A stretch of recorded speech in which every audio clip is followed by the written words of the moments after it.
What if you posted a video saying you were being followed, that someone had been watching you for days, and hours later you disappeared forever? What if that video was the last thing the world saw of you, the last communication before you vanished without a trace? Have you ever stopped to think about what you would do if you felt you were being stalked?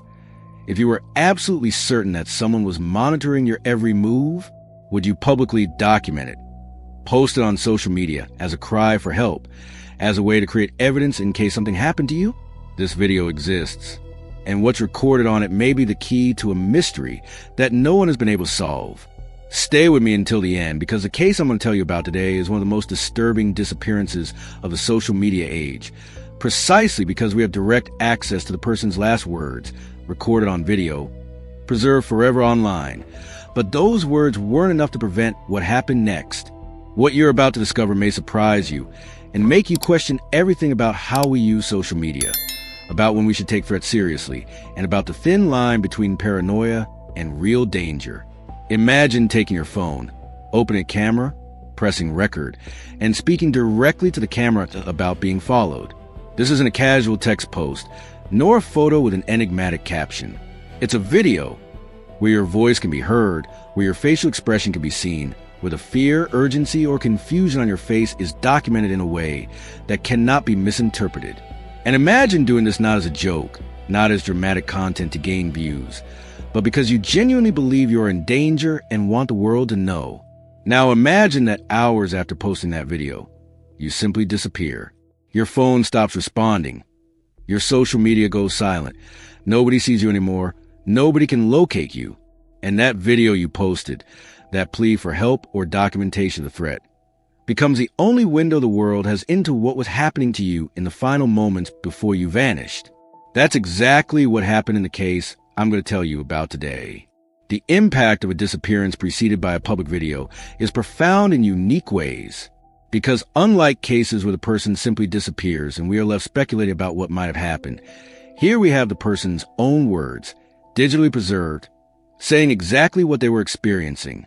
"Someone's been following me," the person says in the video. It's not a second-hand account from friends saying she seemed worried. It's not retrospective analysis trying to reconstruct her mental state. It's her words in her voice, with her facial expression, documenting in real time that she believed she was being followed. Have you ever experienced this? Ever felt that unsettling sensation of being watched, of seeing the same car multiple times, of noticing the same person in different places? Most of us have experienced fleeting moments of paranoia that we later realize were coincidence or imagination. But what if it wasn't paranoia?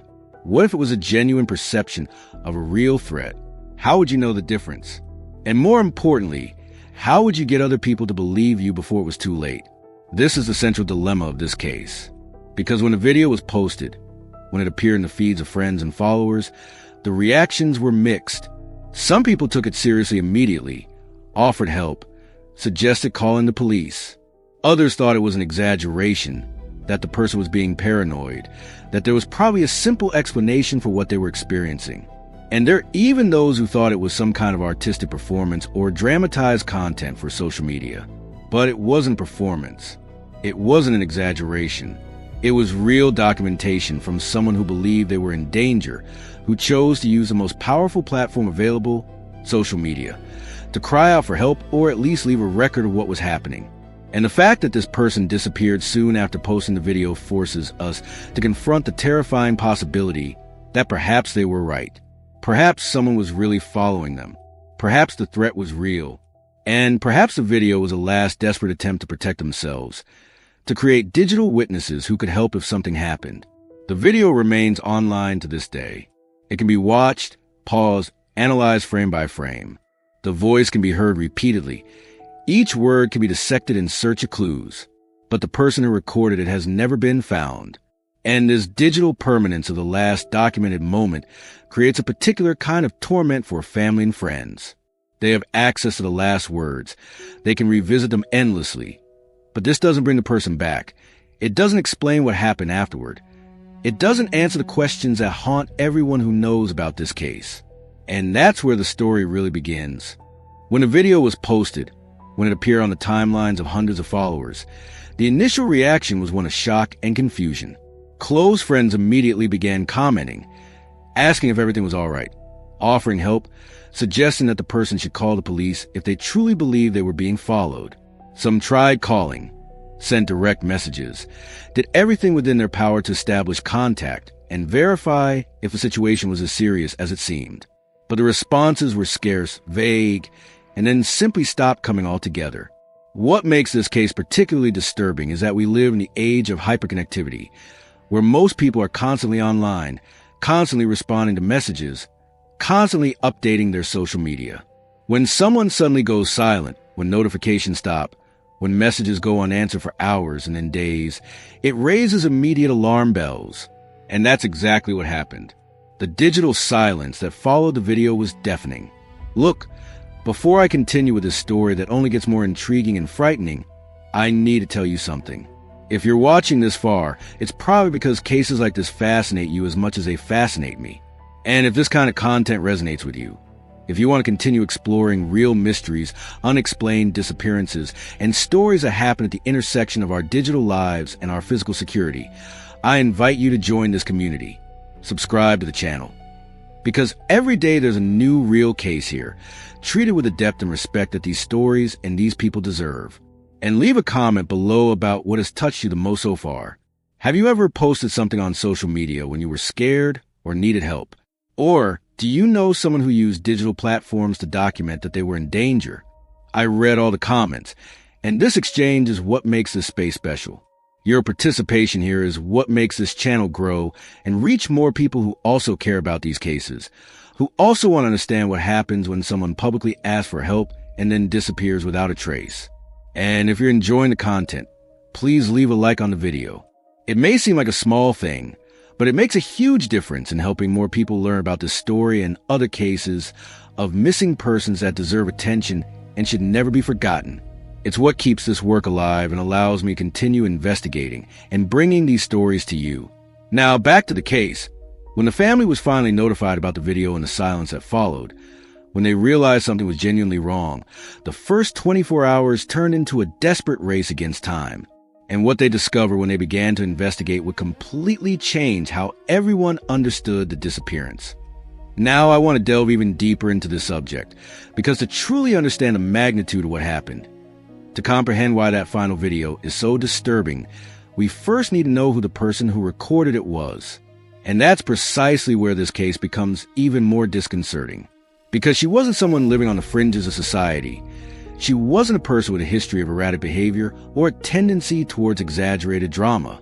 She was, by every possible definition, a normal young woman with an apparently stable life and a future ahead of her. And perhaps that's exactly what makes the final video so frightening. Her name was Melissa Torres. She was 28 years old when she disappeared. She worked as a freelance graphic designer, the kind of profession that allows flexibility and allows you to work from home most of the time. Melissa wasn't just another professional fulfilling corporate protocol. She was talented, had an impressive portfolio of work for small businesses and startups, and was the kind of person colleagues and clients sought not only for her technical skills, but also for her ease of communication and reliability. Melissa's mindset, at least as far as anyone could observe, was that of someone balanced and centered. She had a solid circle of friends, maintained a healthy relationship with her family, practiced yoga regularly, and posted about self-care and mental health on social media. She wasn't the type of person you'd expect to suddenly develop paranoia or create unnecessary drama. Quite the opposite. Someone who valued peace, stability, and authenticity in her interactions both online and offline. And this is where Melissa's digital presence becomes relevant to understanding the case. She was extremely active on social media, particularly on Instagram and TikTok, not in the sense of professional influencer with millions of followers, but in the sense of someone who genuinely enjoyed sharing her life, her creative projects, and everyday moments. She posted photos of the breakfast she prepared, stories about design projects she was working on, short videos about her exercise routine, or about books she was reading. The impact of this consistent digital presence is that it created a recognizable standard. Anyone who followed Melissa knew what to expect. Positive, aesthetically pleasing, authentic content without being overly personal. She shared joys but rarely problems. She posted professional achievements, but didn't complain about difficult clients. It was that kind of digital presence that makes you feel good when it appears on your feed, you know? Nothing controversial, nothing dramatic. Just someone living a relatively happy life and sharing pieces of it with the world. Melissa's journey on social media had begun years earlier, initially as a way to promote her design work. But over time, it had evolved into a form of personal expression and connection with a community of people with similar interests. She had approximately 3,000 followers on Instagram, a modest but engaged number. People who truly interacted with her content, who left genuine comments, who cared about what she shared. From a personal standpoint, Melissa lived alone in a one-bedroom apartment in a relatively safe area of the city. She had lived with roommates for the first few years after college, but about 2 years before her disappearance, she had transitioned to living alone, something she documented on social media as a significant achievement of independence. Posts about decorating her first apartment of her own, about the freedom and responsibility of living alone, about creating space that was truly hers. The decisions Melissa made about her life were consistently sensible and well thought out. She managed her finances responsibly, maintained healthy relationships with clients, and balanced work and personal life in a way that many freelancers struggle to achieve. There were no signs of financial instability, no explosive relationship dramas, no impulsive or risky behavior. It was a functional and relatively happy adult life, at least on the outside. The hidden truth is that precisely because Melissa was so consistent in her behavior and online presence, any drastic change would be immediately noticeable. And that's exactly what made the final video so shocking, because it completely broke with the established pattern of years of positive and lighthearted content. It was as if someone had hijacked her account and posted something completely out of character, except that it was clearly her in the video, her voice, her face, her apartment in the background. The behind-the-scenes details of Melissa's life, as later revealed through interviews with friends and family, showed someone who was genuinely happy with the direction her life was taking. She had just landed a major client, a rebranding project for a mid-sized company that paid well and offered the possibility of ongoing work. She was planning a trip to visit her family in the coming weeks. She had just adopted a cat from a local shelter, something she had posted about with genuine enthusiasm days before her disappearance. In other words, there was no obvious context to explain the dramatic change in behavior or mental state. Melissa wasn't going through a painful breakup. She hadn't lost an important client or faced a financial crisis. There was no recent trauma or exceptional stress. It was just normal life flowing smoothly until suddenly it wasn't anymore. Close friends describe Melissa as a reliable and honest person. She wasn't dramatic. A friend named Rachel said in a later interview, "If Melissa said someone was following her, I believe she genuinely believed it. She wasn't the type of person who would invent something like that for attention or confuse coincidence with pattern. If she was worried enough to post that video, then something was really wrong." The transformation from a consistently positive digital presence to a disturbing video about being followed happened without any visible warning. There were no posts in the preceding days suggesting growing anxiety or security concerns. There were no cryptic stories or worrying captions. It literally went from a usual content straight to "someone has been following me for 3 days" without any perceptible transition. The revelations about Melissa's lifestyle are also important for understanding the case. She wasn't the type of person who walked alone through dangerous areas late at night, nor did she have habits that would put her in obviously risky situations. Her routine was relatively predictable, working from home most of the time, occasionally meeting clients at local cafes for meetings, going to gym or yoga classes a few times a week, meeting friends for dinner or drinks on weekends. It was a typical urban life for a young professional in a big city. The impact of knowing who Melissa was makes her disappearance even more incomprehensible. Because when you have a person with a stable life, no history of mental health problems, no involvement in risky activities, no known enemies or serious conflicts, and that person suddenly posts a video saying they're being followed, and then disappears, you're left with more questions than answers. There's no convenient narrative that easily explains everything. Melissa's mindset regarding social media is also relevant. She was careful about what she shared, conscious of privacy and digital security. She didn't post her real-time location, didn't share her full address, and didn't display patterns that would allow someone to easily track her. It was exactly the kind of security awareness you would expect from someone living alone in a big city, which makes it even more significant that she felt the need to post that final video despite all this awareness about privacy. There was also an aspect of Melissa that friends mentioned. She was a person who trusted her instincts. If something didn't seem right, she paid attention. If she felt uncomfortable in a situation, she removed herself. She wasn't paranoid, but she was observant. And this personality trait makes her statements in the video more worrying, not less. Because if Melissa, someone balanced and observant but not paranoid, was worried enough to publicly document that she was being followed, then there was reason to take this very seriously. Comment below, she seems so normal. Now I want to delve even deeper into this subject, because the video Melissa posted that Tuesday afternoon wasn't just another social media post. It was something completely different from anything she had shared before, and anyone familiar with her usual content would immediately recognize that. And when you watch the video, when you see the expression on her face, when you hear the tone in her voice, it's clear that it wasn't performance. It wasn't an attempt to create dramatic content. It was real documentation of someone genuinely frightened, trying to make sense of something she couldn't fully explain. The video was recorded inside Melissa's apartment, specifically in the living room. In the background, you can see the wall with artistic prints that she had shared in previous posts about decoration, the familiar gray sofa, and the bookshelf with plants and books. It was a recognizable environment for anyone who followed her regularly, which made the contrast between the familiar setting and the disturbing content even more impactful. It was as if the safety of her own home had been invaded, not physically, but psychologically. Melissa was sitting on the sofa, her cell phone clearly propped up on something in front of her, probably a stack of books or an improvised tripod.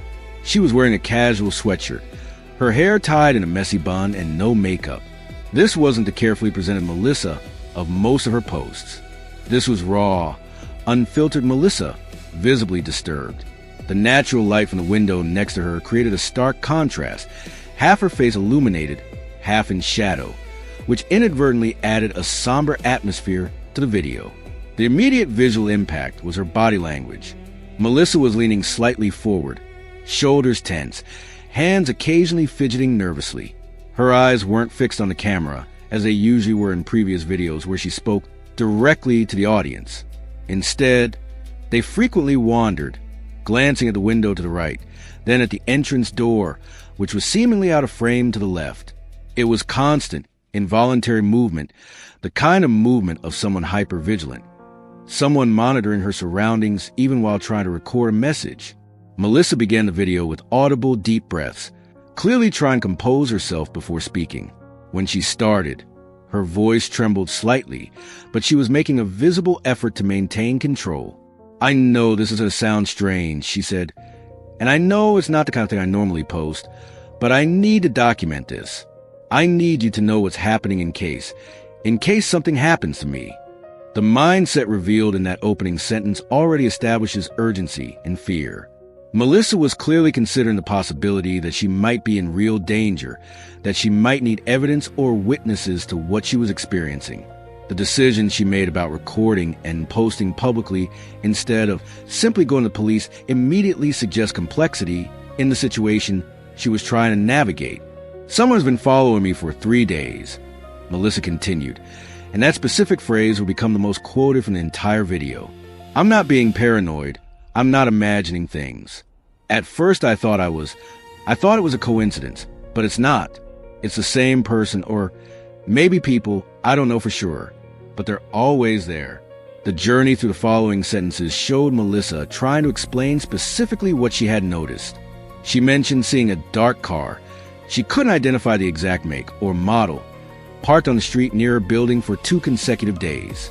"I thought maybe it belonged to a new neighbor," she said, "but then I saw the same car near the gym yesterday, and this morning it was parked across the street when I went out to buy coffee."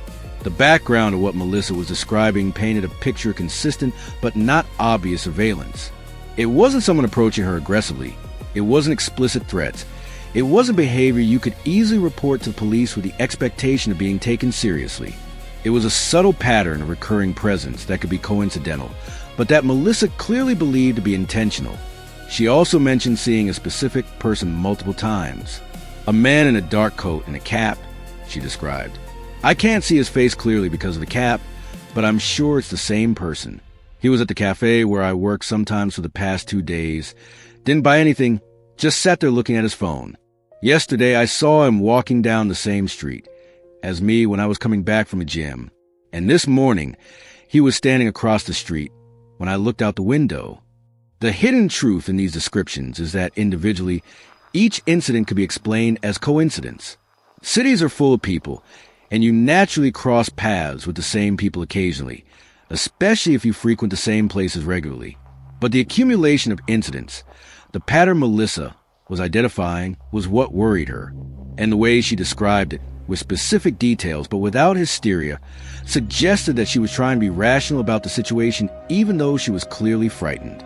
At one point in the video, about a minute after it began, Melissa abruptly stopped talking and glanced quickly out the window.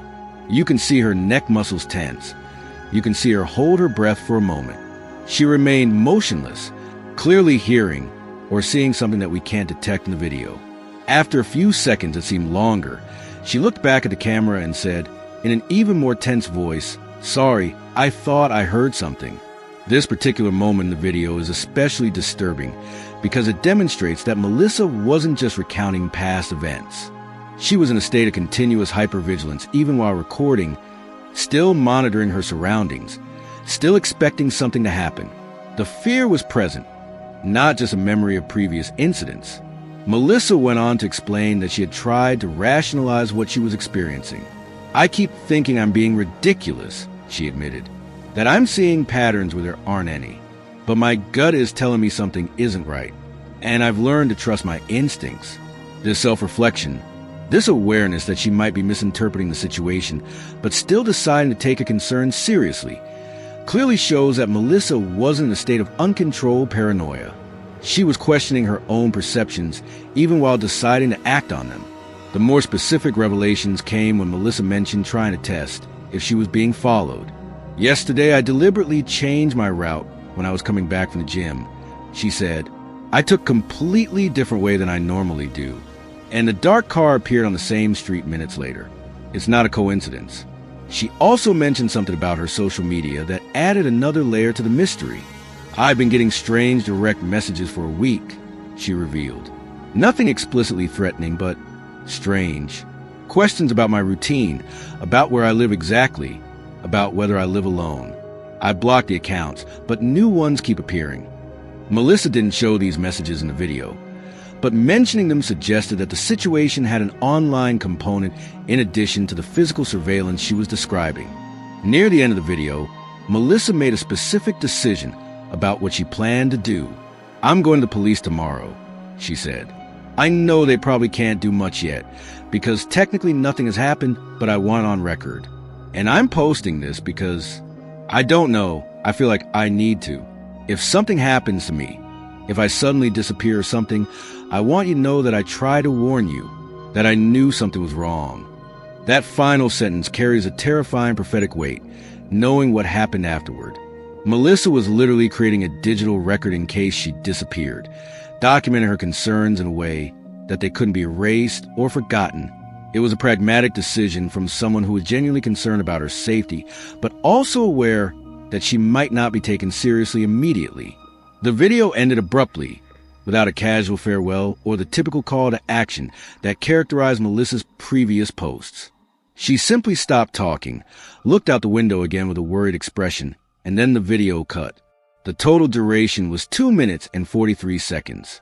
Short, but packed with more information and emotion than many much longer videos managed to convey. Write this down. I believe in her. Now I want to delve even deeper into this subject, because that specific phrase Melissa said in the video, "Someone has been following me for 3 days," wasn't just a casual observation or vague concern. It was a deliberate public denunciation, a conscious decision to put her concerns on a platform where hundreds of people would see it, where it would be permanently recorded, where it couldn't be easily dismissed or ignored. And when you stop to think about the implications of that choice, about the decisions Melissa made about how to communicate what she was experiencing, you realize there was much more going on than simply someone afraid seeking help. The mindset behind making a public complaint on social media instead of, or before, going directly to the authorities is complex and reveals a lot about how Melissa was thinking about her situation. She had clearly considered going to police. She had even mentioned in the video that she planned to do so the next day, but she chose to document it publicly first. Why? The most obvious answer is that she wanted to create a record that couldn't be erased or disregarded. Digital witnesses who would validate that she had expressed concerns if something happened to her afterward. But there's also a pragmatic dimension to this decision. Melissa was someone who lived significantly online, who had a community on social media, who was used to using digital platforms as a form of communication and connection. It made sense in her logic to reach out to this community when she needed help or validation. And perhaps there was also an awareness that going to police with, "I think I'm being followed, but nothing has happened yet," probably wouldn't result in immediate action or real protection. But posting publicly would create pressure, attention, and accountability that could offer some protection. The impact of the specificity with which Melissa described her observers is crucial to understanding whether she was reacting to a real threat or experiencing paranoia. And the truth is, she was surprisingly specific for someone supposedly confused or delusional. The dark car she mentioned, she tried to describe in more detail. "Dark sedan, I can't tell if it's black or dark navy blue," she said. "Tinted windows, I can't see who's inside. License plate, I try to see the plate, but I can never get close enough without it being obvious." This attempt to gather details, to observe characteristics that could be useful for identification, suggests the mindset of someone trying to document evidence, not someone constructing a paranoid narrative.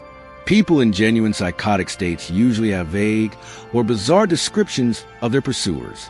Melissa was being methodical and rational in how she described what she saw, even though she was clearly frightened. The description of the man in the dark coat and cap also had specific details. Average height maybe 5 to 5 feet, she estimated. "I can't see much of his face because of the cap, but he's white, dark hair visible on the sides of the cap, normal build, neither thin nor heavy, always wearing a dark coat, even when it's not that cold." These were observations from someone genuinely trying to identify the person she believed was following her, not vague fantasies.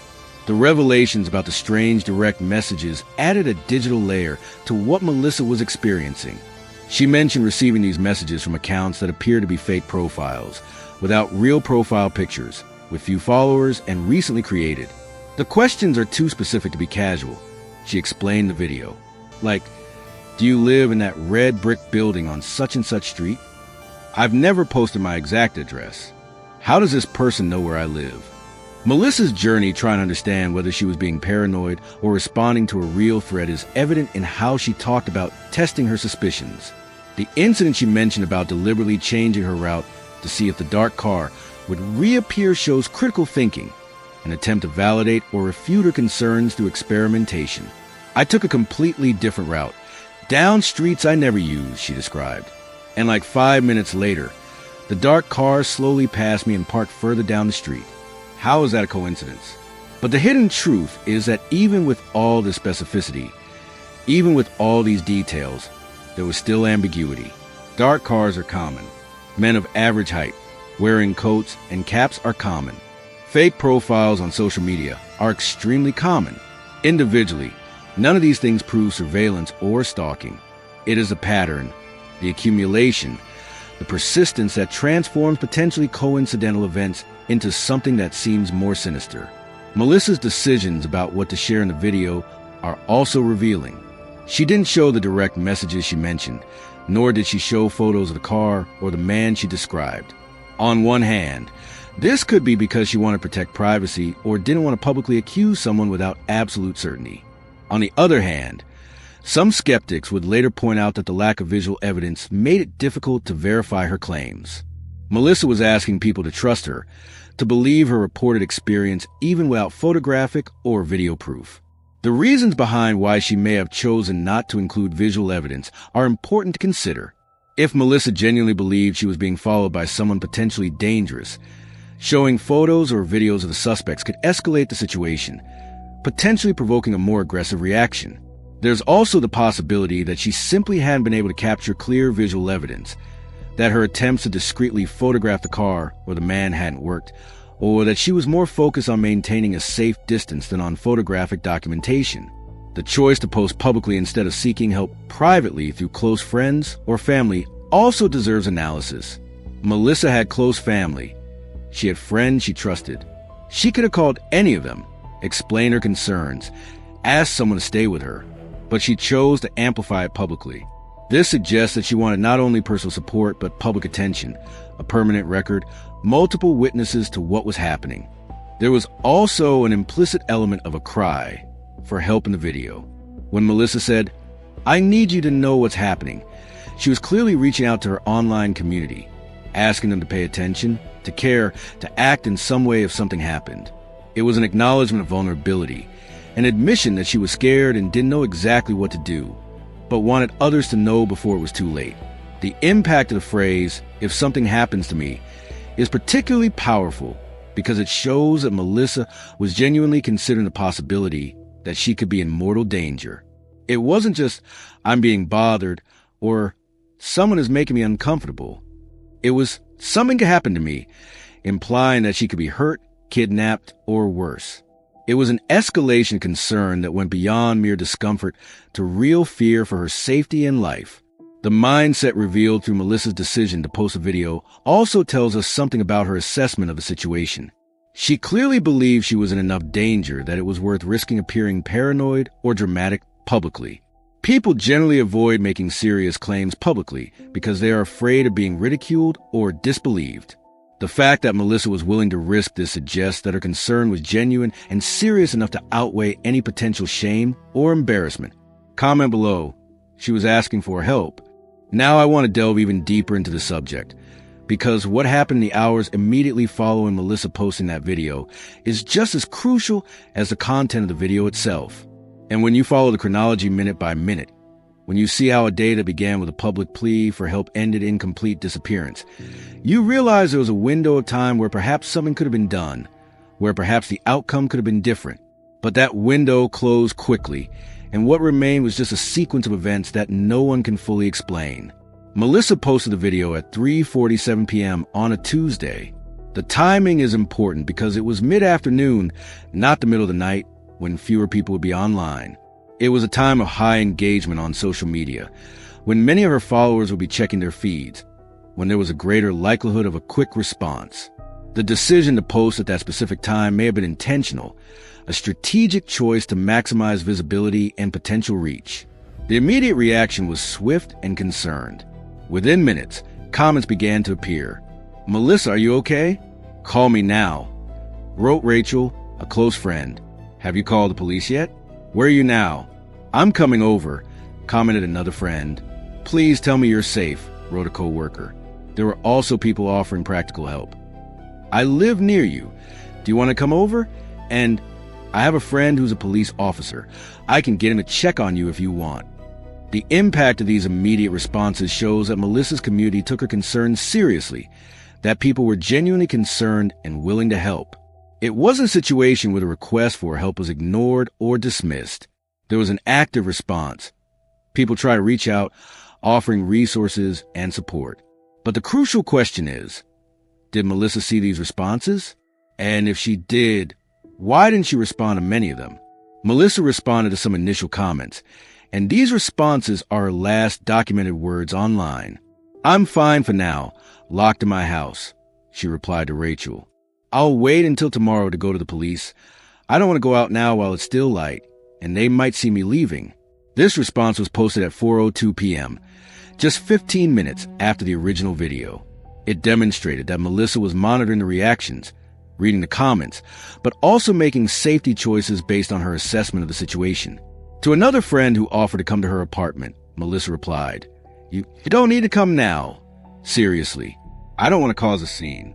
I just wanted it on record in case something happens." There was an almost apologetic tone to this response, as if Melissa were somewhat sorry for having caused concern, but also determined to keep a record of what she was experiencing. It was a delicate balance between asking for help and not wanting to be seen as exaggerating or dramatic. Melissa's last documented online activity was at 4:38 p.m. She had viewed several direct messages from friends and liked some supportive comments on the video post. And then nothing. The digital presence that had been so consistent, so constant in her life, simply stopped. There were no more story views, no more likes, no more replies. It was as if she had been digitally cut off from the world. The decisions that friends made at that moment are important to understand. Rachel tried calling Melissa's cell phone multiple times between 5 and 6 in the afternoon. The calls rang but went to voicemail. She sent text messages that showed as delivered but not as read. This suggested that Melissa's cell phone was on and receiving messages, but she wasn't responding. Around 6:30, Rachel began to get genuinely alarmed and decided to go to Melissa's apartment in person. Rachel's journey to Melissa's apartment took approximately 30 minutes, including traffic. She arrived around 7 in the evening, when it was already beginning to get dark. Melissa's building didn't have a doorman, but it did have an intercom system. Rachel pressed a button for Melissa's apartment repeatedly. No answer. She tried calling her cell phone again while standing in front of the building. She could hear the phone ringing through the intercom, which confirmed that Melissa was, or at least her cell phone was, inside the apartment. But no one answered. The hidden truth about what was happening inside that apartment at that exact moment is at the heart of the mystery. Was Melissa there but unable to answer? Had she left through some alternate exit that Rachel didn't know about? Was she deliberately not responding for some reason? Or had something happened that prevented her from reaching the phone or the door? Rachel, increasingly worried, began ringing the intercoms of other apartments, trying to get someone to let her into the building. Eventually, a neighbor who was leaving opened the door, and Rachel managed to get in. She went up to the 4th floor where Melissa's apartment was and knocked on the door. She knocked hard, called Melissa's name, and continued for several minutes. Total silence from inside the apartment. The behind-the-scenes story of this situation shows Rachel having to make a difficult decision. Calling the police seemed excessive when technically all she knew was that her friend wasn't answering the phone or the door. But given the video Melissa had posted hours earlier, given the explicit concerns about being followed, Rachel felt the situation warranted alarm. She decided to call the non-emergency police and explain the situation. The police arrived at the building around 8 o'clock in the evening. 2 officers accompanied Rachel to Melissa's apartment door. They knocked, identified themselves as police, and asked Melissa to open the door if she was there. There was no answer. The officers then spoke with the building manager, who had been called and possessed a master key. With Rachel and the officers present, the manager opened Melissa's apartment door. What they found when they entered the apartment would be crucial to the investigation, but also deeply disconcerting. The apartment was empty. Melissa wasn't there, but there were also no obvious signs of a struggle or violence. The living room was tidy, recognizable as the setting for the video she had posted hours earlier. The sofa where she had sat still had a slight indentation. The stack of books she had probably held her phone in during the recording was still on the coffee table. The impact of finding the apartment empty, but intact, was ambiguous. On the one hand, the absence of signs of a struggle was reassuring, suggesting that Melissa had not been violently attacked in her own home. On the other hand, the question remained, where was she? And how had she left without anyone seeing her, without responding to multiple attempts to contact her? Melissa's cell phone was in the apartment. Officers found in the bedroom, on the bed, partially charged and turned on. This detail will be one of the most disturbing aspects of the entire case, because Melissa, like virtually everyone in her generation, was constantly connected to her cell phone. Leaving home without it, especially when she was concerned about her safety, when she had just posted a video about being followed, seemed highly improbable. Unless she had no choice, unless she left in such a hurry or under so much pressure that she didn't take her phone. Melissa's purse was also in the apartment, hanging on the hook near the door. Wallet, car keys, everything was there. Her ID, credit cards, money, everything was there. She had literally left with nothing, without the basic items anyone would take if they were going out voluntarily, even for a short period. The revelations about the state of the apartment continued as the officers looked more closely.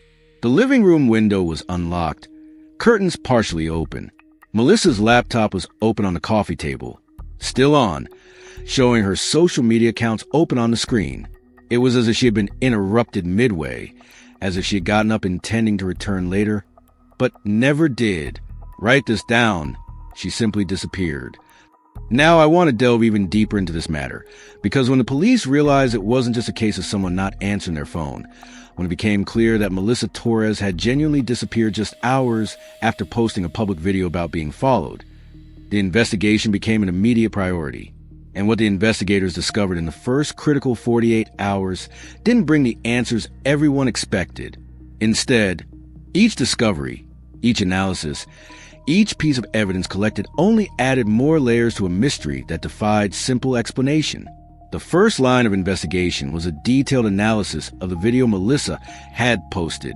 Experts in video forensics reviewed every frame, every second of those 2 minutes and 43 seconds of recording. They were looking for anything Melissa might have missed, any detail in the background that could provide clues, any captured sound that wasn't immediately obvious on casual viewing. The impact of this analysis was revealing in ways no one expected. The technicians managed to enlarge and improve the quality of certain parts of the video. The window that appeared partial in the background, when enlarged and with adjusted brightness, showed a very faint reflection of what could be a vehicle parked on the street below. It was dark, consistent with Melissa's description of the car she believed was following her. But the resolution wasn't clear enough to identify the make, model, or license plate. It was suggestive but not conclusive evidence. More interesting was the audio analysis. When technicians isolated and amplified background sound in the video, they were able to detect very faint noise that wasn't immediately audible in normal playback. It sounded like a car engine, possibly parked outside the building. The sound was present throughout the video, suggesting that a vehicle remained parked there during the entire recording. Again, this was consistent with Melissa's claims, but didn't prove that it was intentional surveillance rather than coincidence.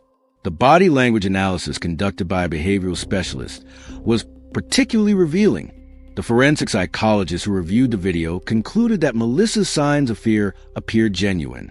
The eye movements, the facial muscle tension, the way she constantly monitored her surroundings, are consistent with someone experiencing real hypervigilance.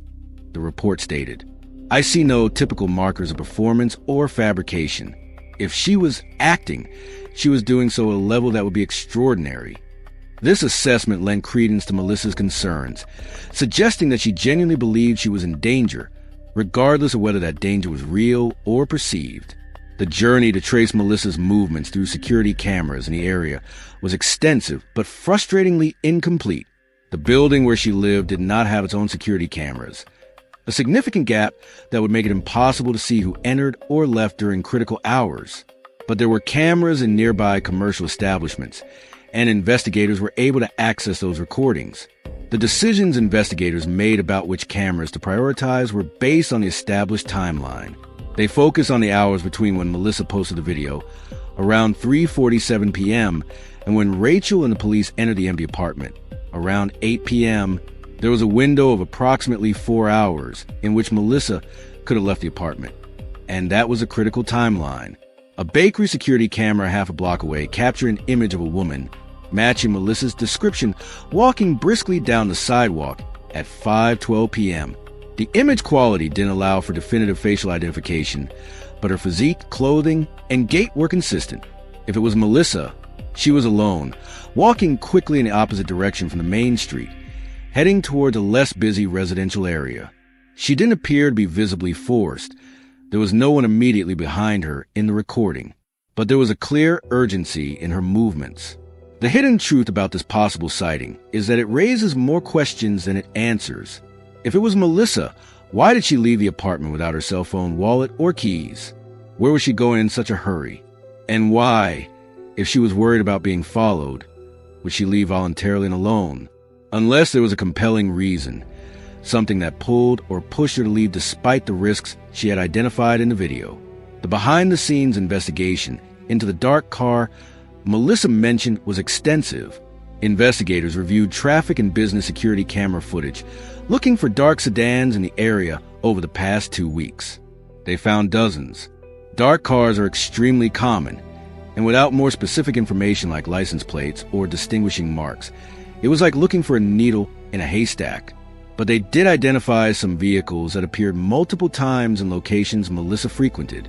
A particular dark blue sedan appeared on 3 different cameras on 3 consecutive days, all in areas Melissa would have traveled based on her known routine. The car was eventually tracked and the owner identified. He was a 42-year-old man who worked in the area and legitimately had reasons to be in those locations. He was interviewed extensively. He denied any knowledge of Melissa, denied following her, and provided a solid alibi for the night of her disappearance. Investigators found no connection between him and Melissa, no reason for him to have any interest in her.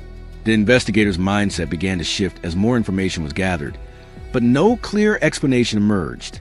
Initially, there was hope that it was a relatively straightforward case, a known stalker who escalated a kidnapping, and it would simply be a matter of identifying and locating him. But no obvious stalker emerged from the investigations. Ex-boyfriends were all checked and ruled out. Design clients she worked with were interviewed and revealed nothing suspicious. The strange direct messages Melissa mentioned in the video were meticulously analyzed. Investigators gained access to her social media accounts with the family's permission and reviewed all the messages received. There were indeed several messages from accounts that seemed suspicious, exactly as Melissa described. Specific questions about her routine, her address, her personal life. The accounts that sent these messages were all obviously fake profiles, recently created, with minimal information. The impact of trying to track down these accounts was frustrating. The social media platform cooperated with the investigation, but the accounts had been created using temporary email services and VPNs that masked their real location. The level of sophistication suggested that whoever was behind these accounts knew what they were doing and had the technical knowledge to conceal their identity. It wasn't a teenager playing a prank or a casual troll. It was someone deliberately trying to remain anonymous while gathering information about Melissa. Revelations about Melissa's digital life continued as investigators dug deeper. They discovered that someone had attempted to access her email accounts multiple times in the week before her disappearance. The login attempts came from IP addresses in different locations, again suggesting the use of a VPN or proxy. The attempts failed because Melissa had two-factor authentication enabled, but the fact that someone was actively trying to hack her accounts added credibility to their concerns about surveillance. Investigators also discovered that Melissa had done online research on how to deal with stalking and surveillance in the days before posting the video. She had visited websites about personal safety, read articles on how to document harassment, and even researched restraining orders and how to obtain them. This demonstrated that she was taking the situation seriously, was trying to educate herself about options, and was considering legal steps to protect herself. Analysis of the laptop that was open in the apartment revealed that the last activity had been at 5:03 p.m. Melissa had been looking at her own video post, reading comments from concerned people, seeing offers of help, and then the activity stopped. There was no logout, no closing of programs. It was as if she had simply gotten up and left everything as it was, intending to return but never doing so. Comment below. Someone was definitely following her. Now I want to delve even deeper into the subject, because after analyzing all the evidence, all the testimonies, and all the clues that lead to more questions and answers, we've reached a point where we need to confront the theories about what really happened to Melissa Torres. And the truth is that there are multiple possible explanations, each with elements that make sense, but also with gaps that cannot be easily filled. What I'm going to do now is present these theories honestly and in a balanced way, because none of them have been proven and perhaps never will be. The first theory, and probably most accepted by Melissa's family and friends, is that there was a real stalking that culminated in kidnapping or violent crime. In this interpretation, Melissa was absolutely correct about being followed. The dark car was real. The man in the coat and cap was real. The strange messages were part of a coordinated surveillance campaign by someone with sinister intentions. The video she posted was not an act of paranoia, but a courageous attempt to document a genuine threat and create a record in case something happened. The mindset behind this theory is that it honors Melissa's perceptions, takes her concerns completely seriously, and suggests that she was a victim of a predator who knew how to operate without leaving obvious traces. The fact that she disappeared only hours after making her concerns public could be seen as evidence that the perpetrator felt an urgency to act before Melissa went to the police the next day, as planned. It was a narrow window of opportunity where he could silence her before a real investigation began. The impact of this theory is that it would explain why no obvious stalker was identified. Because if it was an experienced predator, someone who had done this before or who had specific skills in surveillance and evasion, they would know how to leave no evidence. The fake social media accounts created with VPNs, the attempts to hack her email, the car that appeared but could never be definitively tracked. All of this would be consistent with someone technically sophisticated and deliberately careful. But this theory has problems. The most significant is the lack of a body, the lack of physical evidence of a crime, the lack of ransom demands if it was a kidnapping. Melissa simply disappeared without a trace beyond that possible camera footage at 5:12. If it was a violent crime, the perpetrator was extraordinarily efficient in leaving absolutely no detectable evidence. It's certainly possible, but it requires a level of criminal sophistication that is rare. The second theory, which some investigators consider but which the family vehemently rejects, is that Melissa was experiencing paranoia or an undiagnosed mental crisis. In this interpretation, no one was following her. The dark car was just a random car she saw multiple times and interpreted as a pattern. The man in the coat and cap were different passers-by who coincidentally looked alike.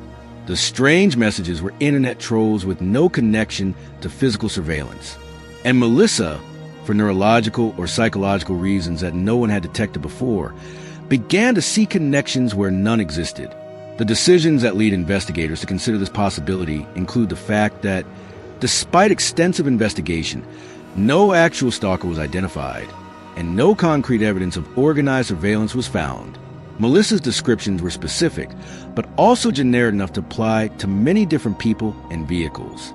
And the fact that she left the apartment without a phone or wallet could be explained by an altered mental state, impulsive or confused behavior typical of a psychotic episode. But the underlying narrative of this theory also has serious gaps. Melissa had no history of mental illness, had functioned perfectly well until that week, and multiple friends and family members insist there were no signs of cognitive or emotional decline. Furthermore, if it was paranoia, how could one explain the genuinely suspicious direct messages? The actual attempt to hack her accounts? These weren't imagination. They were verifiable events that investigators confirmed. So even if Melissa was misinterpreting some events, there was a real component of unwanted attention directed at her. The third theory is a variation of the first, a specific obsessive stalker who escalated to violence.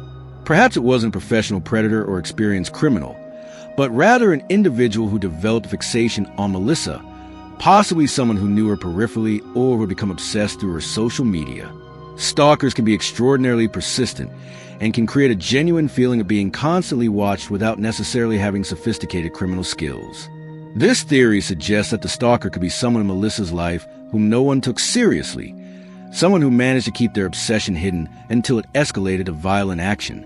Revelations about stalking cases show that often the perpetrator is someone the victim knows casually, such as a co-worker, neighbor, or even an online admirer who obtained information about her location. But again, the investigation didn't identify anyone who clearly fit that profile. Ex-boyfriends had alibis, clients were checked, neighbors were interviewed. If there was a stalker, he managed to operate completely in the shadows without anyone noticing his interest or obsessive behavior, which would be unusual but not impossible. The fourth theory, which some investigators have discreetly explored, is that there was a situation of domestic violence or an abusive relationship that Melissa was hiding. Perhaps there was a controlling partner or ex-partner that she hadn't mentioned publicly, someone who was monitoring her, and the video was a coded attempt to ask for help without naming the person directly for fear of retaliation. The hidden truth in this theory is that victims of domestic violence often hide the situation from friends and family, frequently minimizing or denying the abuse when asked directly. But Melissa's close friends insist that she was not in a relationship at the time of her disappearance, that she had been single for several months and was happy with it. There was no evidence in her private messages, emails, or phone history of a secret relationship or contact with an abusive ex-partner. The fifth theory is perhaps the most cinematic, but also cannot be completely ruled out, that Melissa had witnessed a crime or discovered dangerous information that put her at risk. Perhaps she had seen something she shouldn't have seen, or she had information about criminal activity that someone wanted to keep secret. The anonymous messages, the attempts to hack her accounts, the sophisticated surveillance, all could be attempts to determine how much she knew and who she had told. The impact of this theory is that it would explain why the perpetrator operated with such care and technical sophistication. It wasn't the obsessive passion of an individual stalker, but rather a calculated operation to eliminate a potential witness. But investigators found no evidence that Melissa was involved in anything that would put her in contact with organized crime or serious criminal activity. Her work as a freelance designer was completely legitimate. Her clients were normal small businesses and startups. There was no connection to criminal elements. There is also a sixth theory that some online skeptics have proposed, but that most consider unlikely, that Melissa planned her own escape and used a video about being followed as a distraction or justification. In this interpretation, she wanted to disappear for personal reasons, perhaps financial debts, perhaps wanted to start a new life, and create a narrative of being followed to explain her sudden disappearance and divert attention. But the decisions required to make this work make this theory highly improbable. Melissa would have to abandon her entire life, her career, her family connections, taking no money, identification, or belongings. She would have to plan meticulously while maintaining an appearance of complete normalcy until the very last moment. And she would have to be an extraordinary actress to fabricate the genuine fear that body language experts detected in the video. It's not impossible, but it's extremely improbable given everything we know about Melissa and her life. Write this down. Which theory makes the most sense to you? Now I want to delve even deeper into this subject, because the video Melissa posted wasn't just casually watched by investigators and then filed away. It became a central piece of evidence that was dissected, analyzed, and studied by multiple experts from different fields, each searching for clues that could reveal the truth about what was really happening. And when you understand the level of scrutiny those 2 minutes and 43 seconds received, when you see how many details can be extracted from a seemingly simple video recorded on a cell phone, you realize that every frame, every sound, every shadow can tell a story that isn't immediately obvious. The body language analysis conducted by Dr. Patricia Chun, a forensic psychologist specializing in deception detection and nonverbal behavior, was one of the first and most revealing assessments. She spent hours reviewing the video frame by frame, studying Melissa's every facial movement, every gesture, every change in posture. The impact of her findings was significant because she analyzed not only whether Melissa was afraid, but also whether that fear was genuine or performative. What I see here are consistent markers of genuine fear, Dr. Chen's report stated. The facial microexpressions, particularly around the eyes and forehead, are extremely difficult to fake. Melissa demonstrates genuine twitching of the orbicularis oculi muscles that occurs in response to perceived threat. Her breathing, visible through the subtle movement of her shoulders, is rapid and irregular. The rapid eye movements toward specific points off camera are not random, but rather deliberate environmental monitoring, typical of a state of hypervigilance. The mindset revealed through this analysis is that Melissa wasn't acting for the camera. She wasn't creating dramatic content for social media. She was genuinely scared, genuinely believing she was in danger. But Dr. Chen's report also noted something intriguing. I see no signs of direct coercion. There are no furtive glances towards someone off camera that might be forcing her to record. There is no hesitation or careful choice of words that would suggest she is being instructed on what to say. This is spontaneous communication from someone voluntarily deciding to document their experience. The decisions that audio analysis experts made about studying the video's soundtrack were equally meticulous. Sound engineers isolated different audio layers, temporarily removed Melissa's voice to focus only on ambient sounds, and amplified frequencies that would not normally be audible in casual playback. And what they discovered added disturbing details to the narrative. In addition to the engine sound I mentioned earlier, there was another noise picked up by Melissa's cell phone microphone. It was a very faint, almost imperceptible sound, which experts identified as possibly being footsteps in the hallway outside the apartment. The footsteps, if that's what they were, stopped in front of Melissa's door for approximately 15 seconds during the video and then moved away. This coincided exactly with the moment when Melissa glanced quickly towards the door with an alarmed expression. The journey of trying to determine whether there was actually someone outside the door or if it was just a neighbor casually passing by was frustrating. Investigators interviewed neighbors, asking if anyone remembered being in the hallway at that specific time. Some residents mentioned using the hallway regularly, but no one specifically remembered that afternoon or stopping in front of Melissa's door. The ambiguity remained. The analysis of the visible environment in the video background was conducted with obsessive attention to detail. Digital image analysis specialists enlarged and enhanced every visible element. The bookshelf with books and plants in the background was studied, and the titles of identifiable books were cataloged to see if they offered any clues about Melissa's mental state or recent interests. There was nothing particularly revealing, just a typical collection of fiction, books on design, and some on self-care and mindfulness. But there was something more interesting in another frame of the video. At one point, when Melissa leaned slightly forward, a small portion of mirror on the wall in the background became visible. Technicians zoomed in on this section of the video and were able to see a partial reflection of the window behind where Melissa was sitting. And in the reflection, although extremely blurry and difficult to interpret with certainty, there seemed to be a shape that could be a person standing on the other side of the street. The impact of this discovery was immediate, but also controversial. Some experts believed it was definitely a person, possibly wearing something dark, possibly looking in the direction of Melissa's building. Others argued that it was just a play of light and shadow, that the resolution was so low and the image so blurry that any interpretation was essentially a projection of what you wanted to see. It was a visual Rorschach test where some saw confirmation of Melissa's concerns and others saw only ambiguous pixels. The behind-the-scenes story of attempting to use this reflection image as evidence revealed the limitations of digital forensic analysis.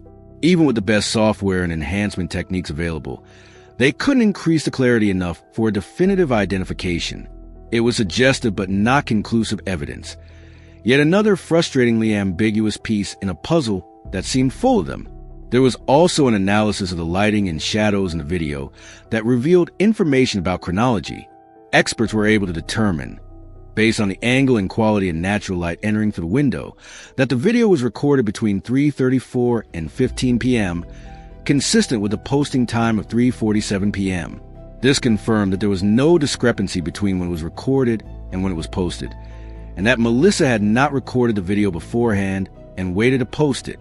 The hidden truth revealed through technical analysis of the video file itself showed that there were no signs of editing or manipulation. It was a continuous recording without cuts, without added effects, without alteration of audio or video.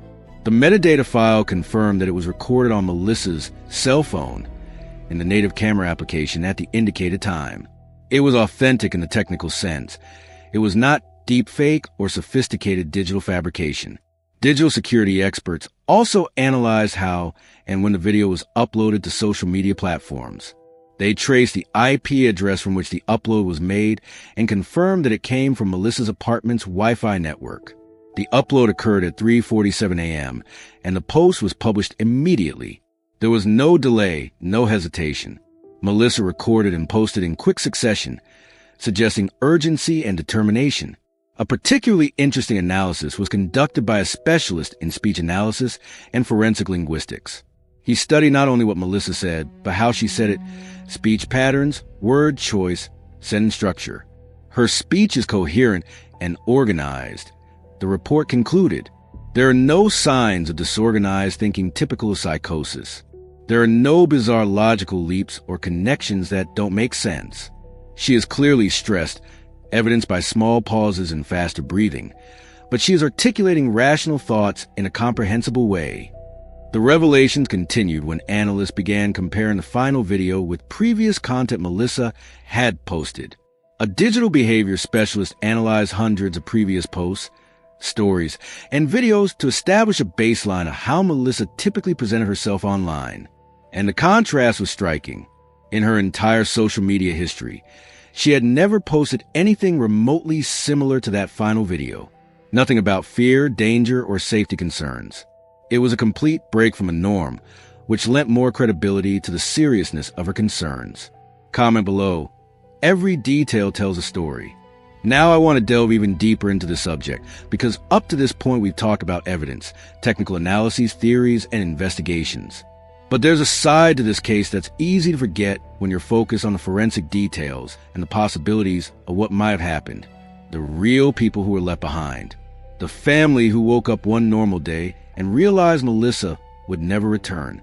The lives that were completely transformed by this disappearance. Because behind that video that can be watched and analyzed endlessly, there's real pain, real loss, and real people desperately trying to find answers that may never come. Let's start with Diana Torres, Melissa's mother. Since her daughter disappeared, Diana's life has become an obsessive journey of watching that video repeatedly, searching for any clue that all the experts might have missed, any detail that a mother who knows her daughter intimately could detect. Diana's memorized every word, every pause, every change in Melissa's facial expression. She watches the video at least once a day, sometimes more, as if by doing so she could somehow keep her daughter present, or as if eventually the video would reveal a hidden secret that would explain everything. The emotional impact of having her daughter's last words documented, but those words being about fear and threat, is devastating in a unique way. I hear her voice saying, "Someone's been following me," Diana said in an interview months after the disappearance, tears streaming down her face. And I think, why didn't she call me? Why did she tell me she was scared? I would have gone there immediately. I would have stayed with her. I would have done anything to protect my daughter. The guilt Diana carries for not knowing, for not being able to intervene, is a weight she says never lessens. She only learns to bear it. The mindset of parents who lost their daughter in this way is something that defies description. It's not normal grief where you're certain of what happened and can begin to process the loss. It's a permanent limbo between a rational hope that Melissa is alive somewhere and growing despair as days turn into weeks and then months without any sign. Diana oscillates between these two states, sometimes on the same day, sometimes at the same hour. Melissa's father, Robert Torres, dealt with the situation differently, but equally painfully. He became an activist, dedicating every free moment to keeping his daughter's case in the public eye. He manages a social media account dedicated to finding Melissa, regularly posts updates even when there is nothing new to report, shares information about other missing persons, and has transformed his grief into a mission to ensure that cases like his daughter's are not forgotten. The decisions Robert made about how to use digital platforms to search for his daughter are revealing. He keeps Melissa's final video pinned to the top of the page, allowing any new visitor to see it immediately. People need to see the fear on her face, he explains. They need to understand that she wasn't making it up, she wasn't being dramatic. She was genuinely scared and asking for help, and we failed her. This belief that there was collective failure haunts not only the parents, but everyone in Melissa's circle. Rachel, Melissa's best friend, carries a particularly heavy burden of guilt. She was one of the first to comment on the video. She was the one who tried to make contact in the following hours. She was the one who eventually went to the apartment and discovered that Melissa had disappeared. But despite all these actions, Rachel feels she should have done more, should have acted faster, should have taken Melissa's concerns more seriously from the beginning. When I first saw the video, Rachel admits, part of me thought maybe Melissa was exaggerating. Like, she'd seen the same car a few times and was interpreting it as a pattern. I didn't completely rule it out, obviously, but I also didn't feel the full sense of urgency I should have felt. And now I think, what if I had gone there immediately? What if I had insisted she leave the apartment and come stay with me? Maybe she'd still be here. Rachel's journey through guilt and trauma has been long and difficult. She began therapy to process not only the loss of her best friend, but also the role she feels she played or didn't play in the events of that day. Her therapist tries to help her understand that she did what any reasonable person would do in the situation, that there was no way she could have known for sure that Melissa was in immediate danger. But rational knowledge does little to alleviate emotional guilt. Behind the scenes of the online community that has formed around Melissa's case, there's another aspect of how her disappearance has impacted people who never knew her personally. There's a Reddit forum dedicated to discussing the case, with thousands of members analyzing every detail. proposing theories, and occasionally producing new clues or connections that are passed on to investigators. It's a community of amateurs fascinated by the mystery, but also genuinely concerned about finding Melissa. Some people in this online community have invested hundreds of hours researching the case. They reviewed publicly available security camera footage, created detailed maps of the areas Melissa frequented, and even tried to identify the dark car by analyzing registered vehicles in the area. It's amateur detective work that sometimes crosses a line into unhealthy obsession, but also demonstrates that strangers can care deeply about someone they've never met. The hidden truth about this online community is that it keeps the case alive in ways that would otherwise be impossible. The police have limited resources and eventually have to prioritize new and urgent cases. But the internet never forgets, and as long as there are people discussing Melissa's disappearance, sharing her video, generating new theories and clues, there is constant pressure for the investigation to continue, so that the case is not shelved and forgotten. The revelations about how Melissa's video affected other people who feel vulnerable are also significant. Several women living alone mentioned in comments and posts that watching Melissa's video made them rethink their own safety, invest in alarm systems, and be more careful about what they share on social media. Melissa's case has become, in a way, a terrifying lesson about vulnerability in the digital age, about how asking for help publicly does not guarantee protection. There's also the aspect of Melissa's sister, Sophie, who was 23 when Melissa disappeared. Sophie was starting her career as an elementary school teacher, was engaged, and was making plans for the future. And then her older sister, who had always been her role model, simply vanished, leaving a void that Sophie is still learning to navigate. Melissa was supposed to be at my wedding. Sophie says she was supposed to be a bridesmaid. I planned a wedding thinking that maybe by then she would be found, that it would be a time of reunion and celebration. But she wasn't found, and I had to decide whether to go ahead with the wedding or postpone it indefinitely, waiting for her. The impact of these impossible decisions that families of missing persons have to make is profound. Every life milestone, every celebration, every moment that should be joyful is tainted by absence, by the unanswered question of where Melissa is and whether she is all right. Sophie eventually got married, but said she felt Melissa's absence every moment of the day. It was like having a ghost present, she describes. She was in every thought, in every photo that was taken where she should have been but wasn't. The transformation of the Torres family from a functional and happy unit into a family defined by loss and an endless search is visible to anyone who knows them. Holidays are no longer celebrations, but painful reminders of who is missing. Melissa's birthday passes with silent vigil instead of a party. The anniversary of her disappearance becomes a date marked with renewed public appeals for information, with reposting of the video, with a desperate hope that perhaps this will be the year that finally brings answers. Write this down. They deserve to know the truth. Now I want to delve even deeper into the subject, because when you really stop to think about everything that happened to Melissa Torres, when you absorb the magnitude of this mystery, you realize that this case represents something profoundly disturbing about the era we live in.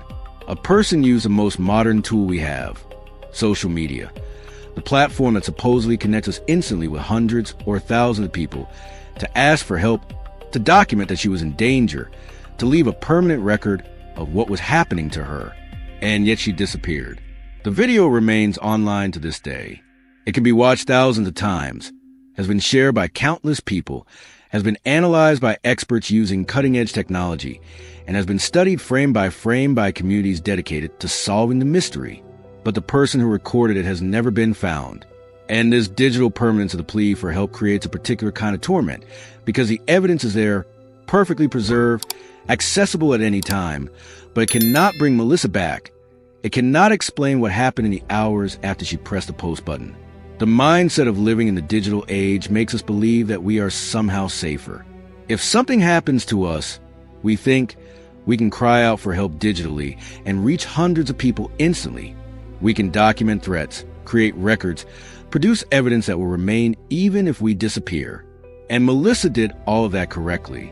She didn't just keep her concerns private. She made them public, created digital witnesses, left a trail that investigators could follow. And yet, it wasn't enough. Was it a real warning that no one managed to heed in time? This interpretation is what haunts Melissa's family and friends most deeply. The idea that she was right, that there really was someone following her with sinister intentions, that she did everything she reasonably could to protect herself and ask for help, but there simply wasn't enough time between the moment she posted the video and the moment she disappeared. That there was a window of only a few hours where intervention could have made a difference, but no one acted with enough urgency at that critical moment. The decisions everyone around Melissa made in those crucial hours are constantly reviewed in retrospect. Rachel wonders if she should have gone to Melissa's apartment immediately instead of waiting a few hours. Other friends who offered help wonder if they should have been more insistent, if they should have called the police immediately on Melissa's behalf even without her permission. But the truth is that at that moment, with the information they had, their responses were reasonable. It is only in retrospect, knowing what happened afterward, that each decision seems potentially crucial. Or was it something more complex that we'll never understand? Perhaps the answer isn't as simple as she was right and we didn't act fast enough, or she was having a mental breakdown and misinterpreted normal events. Perhaps it's something that exists at the intersection of these possibilities, something that defies easy categorization.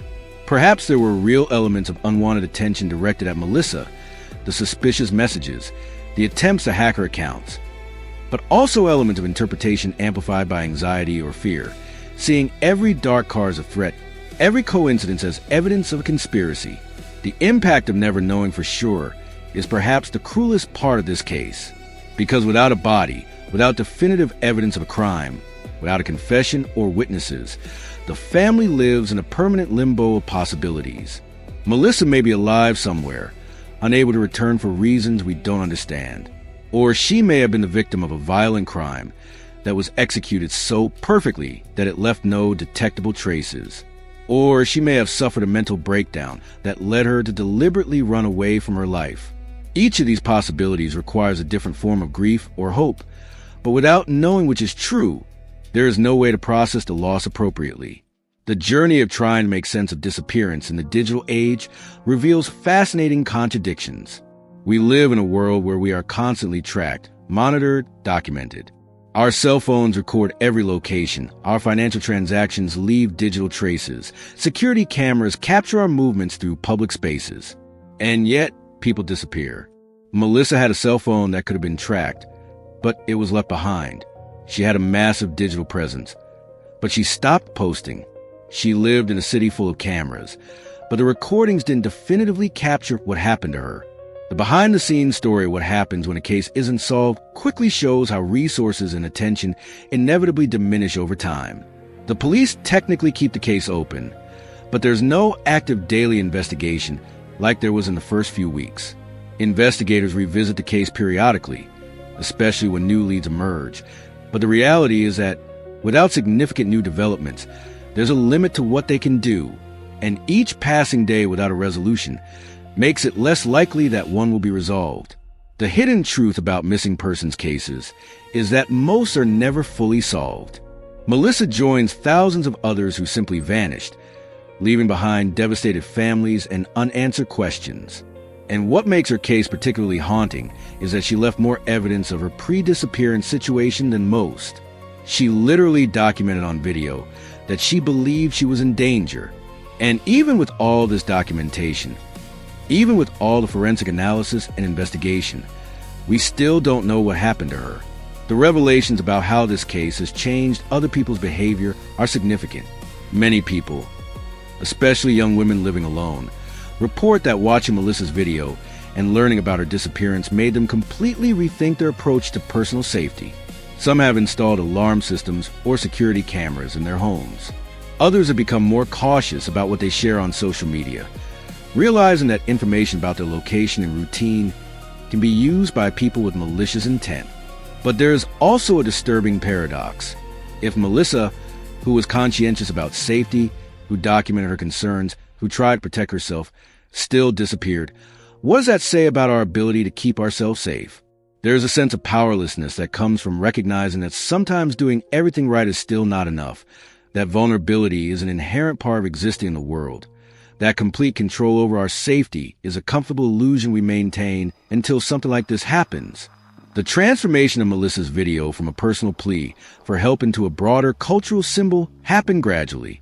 It is now used in discussions about women's safety, the limitations of protection that social networks can offer, and how society responds, or fails to respond, when someone says they are in danger.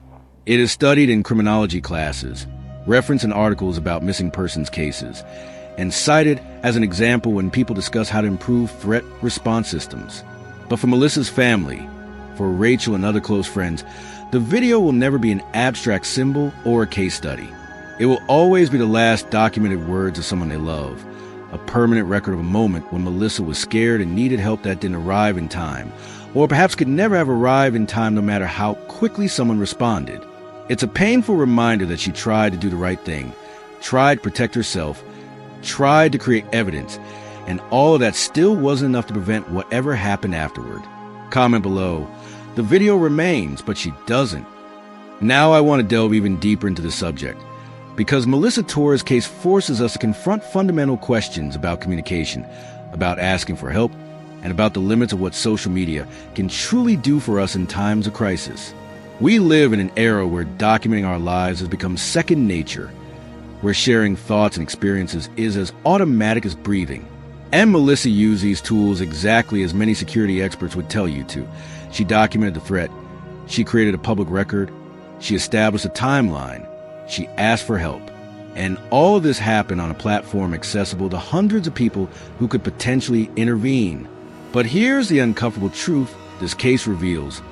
Digital visibility doesn't guarantee physical protection. Melissa's video was seen, it was shared. It generated hundreds of comments from concerned people offering help. But in the physical world, in the minutes and hours that truly mattered, she was alone in her apartment. And whatever happened afterward happened without digital or physical witnesses who could intervene in time. The distance between crying out for help online and receiving physical help proved insurmountable in those critical hours. The mindset with which we approach security in the digital age is fundamentally challenged by cases like this. We teach people, especially women, to trust their instincts, to document threats, to go public when they feel in danger because the belief is that sunlight is the best disinfectant, that predators operate in the shadows, and exposure will deter them. Melissa did all of that. She trusted her instincts about being followed. She meticulously documented what she was observing. She made her concerns publicly known. And if her concerns were about a real threat, then all that documentation and publicity clearly wasn't enough to protect her. The decisions society needs to make about how to respond when someone expresses fear or reports a threat are complicated and have no easy answers.